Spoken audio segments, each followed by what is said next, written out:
वैसे तो तुम कभी इधर आते नहीं हो, अपने भोगों में डूबे रहते हो, आज कैसे चले आए, क्या बात है? सब बोले नहीं नहीं कोई बात नहीं है, बस हम तो सोच रहे थे कि बहुत दिनों से किसी के शादी ब्याह में नहीं गए। तो बोले हम सबके मन में इच्छा है कि आप विवाह कर लेते तो हम आपका विवाह देखते, खूब आनंद होता। ब्रह्मा जी ने कहा निज नयनन देखन चाहि नाथ तुम्हारे विवाह। ये सब अपने अपने नेत्रों को सफल करना चाहते हैं, आपका विवाह देखना चाहते हैं। भोले बाबा ने विचार किया कि यदि सबको इसमें अच्छा लगता है, सबका हित होता है, तो मुझे विवाह करने में कोई आपत्ति नहीं है, ठीक है। स्वीकृति दे दी।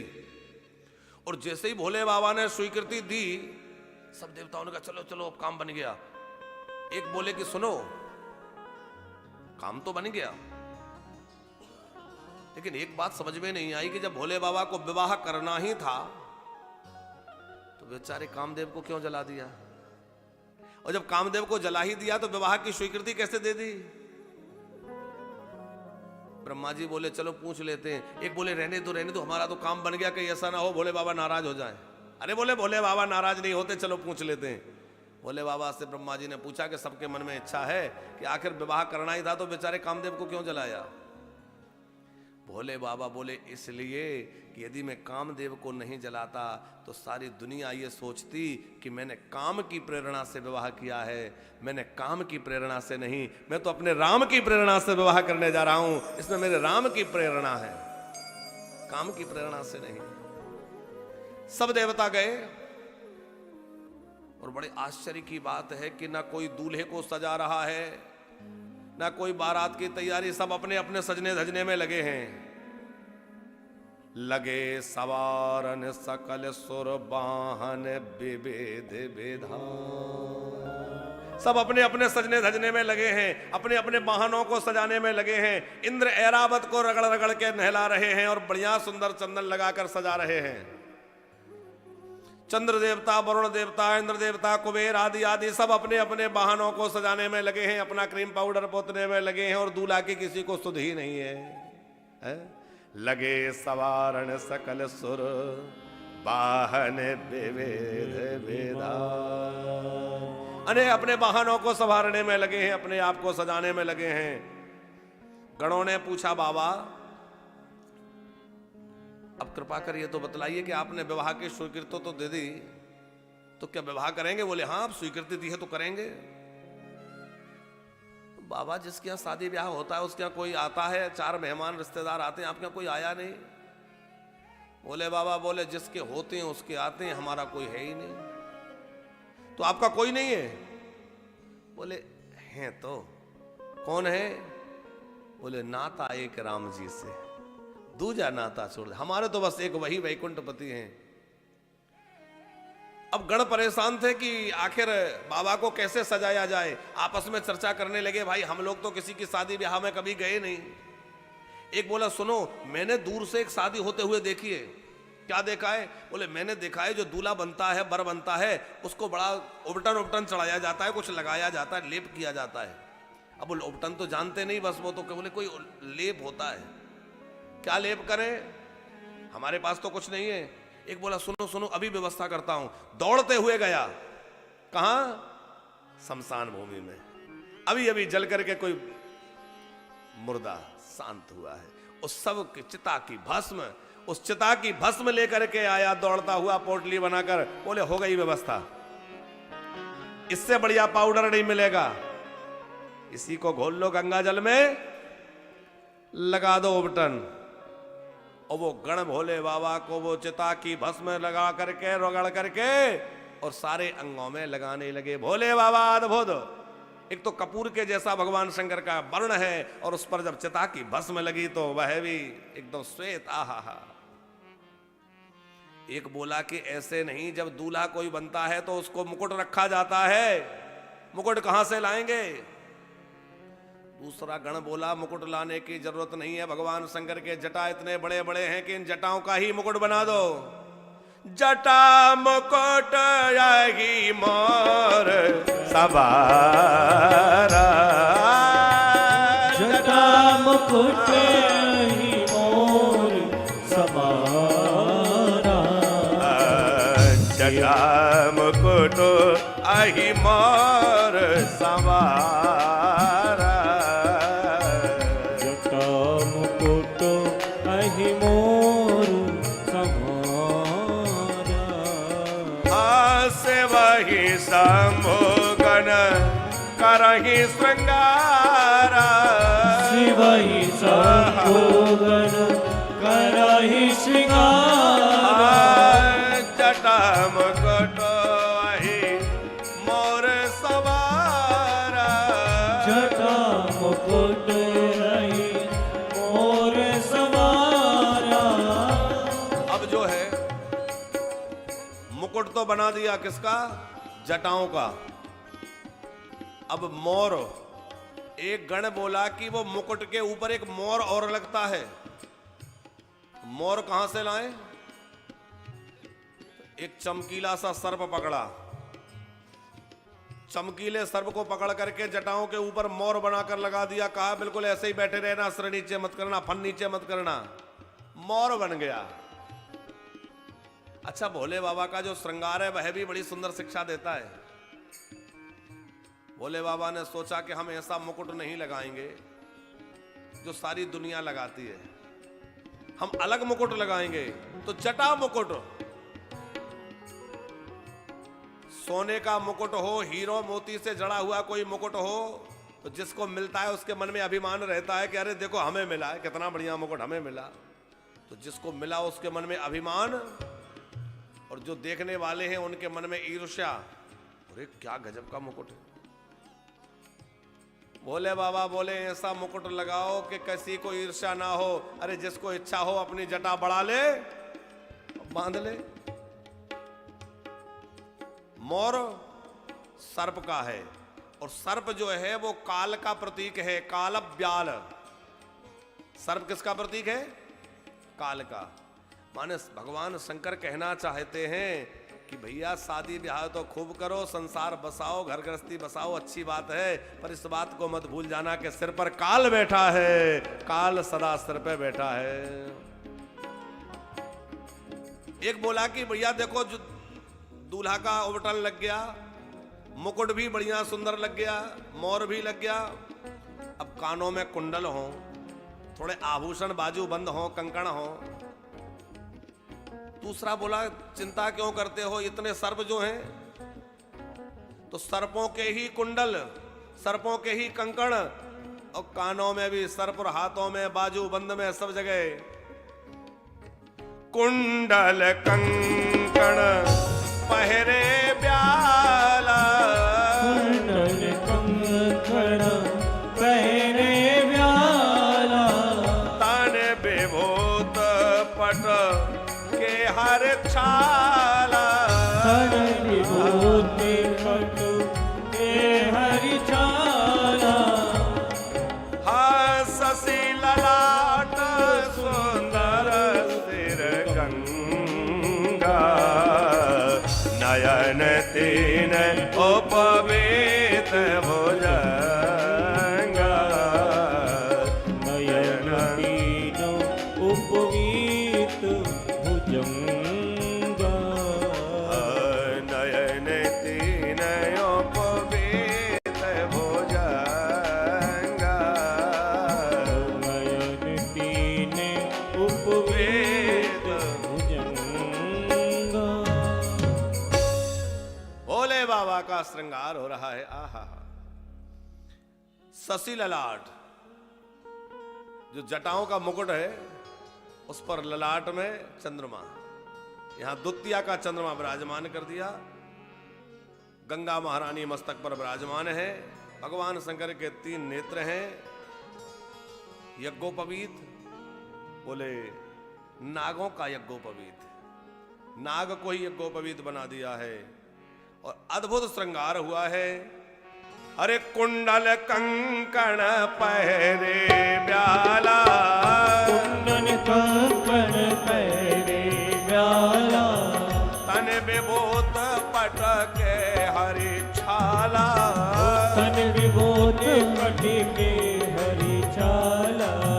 शशि ललाट सुंदर सिर गंगा। शशि ललाट सुंदर सिर गंगा। शशि ललाट सुंदर सिर गंगा, शशि ललाट सुंदर श्री गंगा, नयन तीन उपवीत भुजंगा, नयन तीन उपवीत भुजंगा, नयन तीन उपवीत भुजंगा, नयन तीन उपवीत भुजंगा, गरल कंठे और नर सिरे माला, गरल कंठे और नर सिर माला, शिव वेश शिव धाम कृपाला, अशुभ वेश शिव धाम कृपाला, कर त्रिशूले अरु डमरू विराजा, कर त्रिशूले अरु डमरू विराजा, चले बसन चढ़े बाजही बाजा, चले बसही चढ़ी बाजही बाजा। एक गण बोला कि देखो भाई सब कुछ तो बढ़िया, पर एक आध बढ़िया कपड़ा होना चाहिए कि नहीं दूल्हे को पहनने के लिए, कोई नया वस्त्र। तो बढ़िया सिंह की चर्म, बाघांबर, बाघांबर माने सिंह की चर्म, उसको लाकर कमर से लपेट। अब वो बांधे किससे, तो एक सर्प को पकड़ करके उसी से बांध दिया। अच्छा ब्रह्मा जी आपने ध्यान दिया होगा कि यहां लिख रहे हैं गोस्वामी जी के गणों ने श्रृंगार किया तो भगवान शंकर को बागांबर कमर में लपेटी। स्पष्ट लिखा है पट केहरी छाला, केहरी माने सिंह, सिंह की छाल। और जब मैना रानी आरती सजा करके आई और उन्होंने दर्शन किया तो वहां लिखा है कि भगवान शंकर दिगंबर थे, नग्न भेष था। तो यहां तो बाघांबर लपेट कर गए हैं, वहां जाकर के दिगंबर कैसे हो गए। एक संत बड़ी सुंदर बात कह रहे थे, हंसा रहे थे, बोले क्या हुआ कि उस बाघांबर को एक नाग से बांधा था, उससे कहा था यहीं रहना, गड़बड़ मत करना। बोले ठीक है। अब रास्ते में चले तो खूब नाचना गाना हुआ, अब सब झूम रहे थे, सब नाच रहे थे। उस नाग को भी लगा के थोड़ा नाच लूं, बाबा का विवाह है, ऐसा अवसर कहां मिलेगा। और धीरे से नीचे खसका और जो वो नृत्य करने लगा, सर्प तो सर्प है, नाचने लगा। और वो सर्प नाचने के लिए गया तो बाघांबर खुल के जय हो। अच्छा एक दूसरे संत बड़े अलग बात सुना रहे थे, बोले भोले बाबा वो बाघांबर तो लपेटे थे, लेकिन हुआ क्या कि जब मैना रानी आरती सजाकर आई तो भोले बाबा ने थोड़ा मस्तक झुकाया, जैसे तिलक लगाता है कोई तो थोड़ा सर झुकाते हैं ना, तो मस्तक झुकाया तो भोले बाबा के सिर पर चंद्रमा है और चंद्रमा में अमृत है। तो अमृत की 2-4 बूंदें उस बाघांबर पर जाकर गिरी तो वो बाघांबर से बाघ उत्पन्न हो गया, बाघ प्रकट हो गया। अब बाघ उत्पन्न हुआ और बाघ जैसे ही अब वो अमृत लगते ही वो जीवित हो गया, और जीवित हो गया तो वो घुर्राया, और वो घुर्राया तो बाबा भोले बाबा का जो नादिया है वो डर के भागा। भोले बाबा ने कहा भाई वाहन भाग जाएगा तो बारात का आनंद बिगड़ जाएगा। तो एक हाथ से उस नंदी की पूंछ पकड़ी, दूसरे हाथ से सिंह की पूंछ पकड़ी, कहीं ये गांव में जाकर उपद्रव ना कर दे, इसलिए उसकी पूंछ इस हाथ से, नंदी की पूंछ इस हाथ से। और देखा जब मैना रानी ने कहा ऐसा दूल्हा कहां मिलेगा, ये तो पागल है। बड़ा विचित्र विवाह हुआ है, साहब क्या कहें। तो कमर में गणों ने बड़ी सुंदर बाघांबर लपेट दी और भोले बाबा जो है हाथ में क्या लिए कि कर त्रिशूल अरुडमरु विराजा। यमन लगा हाथ में त्रिशूल। आहा, त्रिशूल क्या है, बोले काम, क्रोध और लोभ, ये 3 शूल हैं। हम हैं संसार के हाथों में, संसार तुम्हारे हाथों में। हम इन तीनों के वशीभूत हैं और भगवान शंकर इन तीनों को अपने हाथ में लेकर चलते हैं। अब बढ़िया सज धज कर भोले बाबा तैयार हो गए, बोले चलो, बोले चला जाए। वाहन, अरे दूल्हे के लिए बढ़िया रथ होना चाहिए, घोड़ा होना चाहिए। भोले बाबा बोले नहीं नहीं, नंदी जी बुरा मान जाएंगे, हमेशा के लिए हम, और आज शादी ब्याह हो रही है तो रथ घोड़े नहीं। नहीं बोले नंदी पे बैठेंगे। बोले चलो नंदी पर बैठ जाओ। तो भोले बाबा बैठे तो मुख कहां किया? पीछे की ओर, पूंछ पकड़ ली। लोगों ने कहा बाबा बहुत दूर जाना है, मुख आगे कर लीजिए। भोले बाबा बोले चाहे जितने दूर जाना हो, चलना तो नंदी को है, मुझे थोड़ी चलना है। मेरा मुख आगे रहे या पीछे, ये तो चलेगा, पहुंच जाएंगे। पर बाबा आप पीछे मुंह क्यों किए हैं? बोले इसलिए कि मैं दुल्हा हूं, मुझे आगे आगे चलाओगे, बारात पीछे पीछे चलेगी। बोले हाँ। तो बोले बारात में पीछे भगवान नारायण चलेंगे? बोले हाँ। तो बोले वैष्णव का कर्तव्य है कि वो कभी भी भगवान को पीठ ना दिखाए, इसलिए मंदिर में कभी भी बैठो तो भगवान की ओर पीठ करके मत बैठना। वैष्णव का धर्म है कि वो कभी भगवान की ओर पीठ ना करे। तो बोले मैं आगे चलूंगा तो मेरी पीठ नारायण की ओर हो जाएगी, मेरा मुख भगवान की ओर रहना चाहिए। और भोले बाबा एक संदेश दे रहे हैं। देखो विवाह का मतलब है व्यक्तिगत रूप से संसार से जुड़ना। तो भोले बाबा कह रहे हैं कि भले ही संसार से जुड़ने जा रहे हो, लेकिन दृष्टि संसार की ओर नहीं, दृष्टि भगवान की ओर रखो, तो संसार में बसोगे तो सही पर फंसोगे नहीं। दृष्टि में भगवान को रखिए। इसलिए पीछे मुख कर लिया है। भोले बाबा सज धज कर तैयार हुए, सारे गणों ने बारात को तैयार कर दिया। बाराती बनकर भोले बाबा के नंदी, भृंगी, श्रृंगी आदि आदि सब गण चले। उधर से देवताओं की पंक्ति चली आ रही है। ऐरावत पर बैठ करके इंद्र चले आ रहे हैं, गरुड़ पर बैठकर भगवान विष्णु चले आ रहे हैं, हंस पर बैठकर ब्रह्मा जी चले आ रहे हैं। बड़े बड़े देवता, वो देवता तो देवता हैं, क्या सुंदर सजे हैं। तो विष्णु भगवान ने एक व्यंग कर दिया कि बर अनुहारी बरात न भाई, हंसी करायऊ पर पुरजा। बर के अनुरूप बारात नहीं है। अच्छा, कहना तो ये चाहते हैं कि बारात जितनी सुंदर है वैसा बर नहीं है, लेकिन ऐसा कह देंगे तो भोले बाबा नाराज हो जाएंगे। इसलिए क्या कह रहे हैं? बोले दूल्हे के अनुसार बारात नहीं है। अच्छा, विष्णु भगवान ने क्या करा? बोले अच्छा एक काम करो, सब देवता अपनी अपनी समाज के साथ अपने अपने हिसाब से चलो। तो सारे देवता अपना अपना समाज लेकर अलग हो गए। तो भोले बाबा अपने गणों के साथ अकेले पड़ गए। भोले बाबा समझ गए, बोले हरि के व्यंग वचन नहीं जाए, हरि के जो व्यंग वचन है वो व्यर्थ नहीं जाएंगे। क्या किया? अपने एक गण को बुलाया, भृंगी को। भृंगी, हाँ हम लोग ऐसे ही चलेंगे? बोले बाबा आज्ञा करिए। बोले थोड़ा हमारा समाज होना चाहिए ना, क्या करें? बोले जाओ और हमारे गणों को, हमारे अपने बारातियों को बुला के लाओ। भृंगी समझ गए कौन से बाराती बुलाने हैं। दौड़कर भृंगी गए। संसार भर में जितने शमशान हैं, जितने भूत प्रेत रहते हैं, सबको बुलाया और सबको आमंत्रित किया। तो सब जो है हर हर महादेव करते हुए जो है,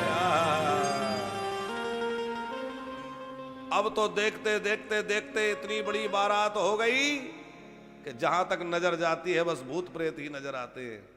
और वो भी कैसे हैं? किसी के एक भी हाथ नहीं, ऐसे ही लुढ़कता चला जा रहा है। हाथ भी नहीं, पैर भी नहीं, लुढ़कता चला जा रहा है। और किसी के पूरे शरीर में हाथ पैर ही हाथ पैर है। किसी के एक भी आंख नहीं, किसी के पूरे शरीर में आंखें ही आंखें हैं। किसी के एक भी सिर नहीं, किसी को सिर ही सिर है। बड़ा विचित्र भगवान शंकर का समाज है। कौ मुख हीन बेपोल मुख कागो, बिरुपद करी कौ बहुपद बागो। विपुल नयन कौ नयन बीना, हृष्ट पुष्ट को अति तन कीना। हृष्ट पुष्ट को अति तन कीन, को अति कीन पावन, को अपावन गति धरे। भूषण कराल कपाल कर सब, सत्य सोनित तनु भरे सब। सत्य सोनित तनु कर स्वान सुअर काल मुख गण, बेस अगिनत को गने। पहुँचिना प्रेत पिशाच जोग जमात बरनत नहीं बने, जमात वर्ण तो नहीं बने, जमात वर्ण तो नहीं बने। को मुखहीन, किसी के एक भी मुख नहीं, और कोई विपुल मुख काहू, बिनु पद करे को बहु पद बाहो। विपुल नयन, अनेक नेत्र किसी के हैं, वो किसी के एक भी नेत्र नहीं है। कोई बड़ा हट्टा कट्टा है, और कोई हड्डियों का ढांचा बस चला जा रहा है, बड़ा गजब का बारात है। देवांगनाएं मुस्कुरा कर कह रही हैं, इस वर के अनुरूप दुल्हन सारे संसार में नहीं मिलेगी, ऐसे वर के लिए दुल्हन कहां मिलेगी। बड़ा दिव्य बारात चला जा रहा है।